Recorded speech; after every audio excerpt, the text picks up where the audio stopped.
ত্রয়োদশ জাতীয় সংসদ নির্বাচন ও গণভোটের ভোট গ্রহণ শেষ হয়েছে।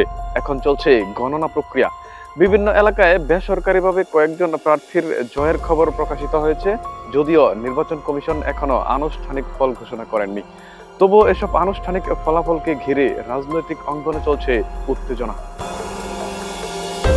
বাংলাদেশ জামায়াতে ইসলামীর নেতৃত্বাধীন 11 দলীয় জোট 71টি আসনে বেসরকারিভাবে জয়লাভ করেছে এবং আরো কয়েকটি আসনে এগিয়ে থাকার কথা জানিয়েছে।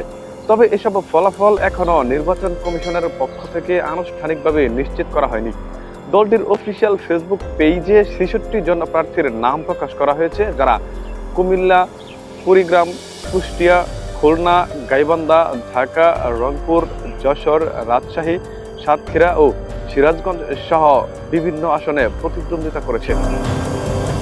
বেসরকারি তথ্য অনুযায়ী ডক্টর মোহাম্মদ শফিকুর রহমান ঢাকা 15, মোহাম্মদ আমির হামজা কুষ্টিয়া 3, সৈয়দ আবদুল্লাহ মোহাম্মদ তাহের কুমিল্লা 11, মোহাম্মদ মুজিবুর রহমান রাজশাহী 1, মোহাম্মদ রফিকুল ইসলাম খান সিরাজগঞ্জ 4, মোহাম্মদ আবুল কালাম আজাদ খুলনা 6, এটিএম আজহারুল ইসলাম রংপুর 2 এবং মোহাম্মদ এনামুল হক নওগাঁ 2 বিজয়ী হয়েছেন বলে জানা গেছে।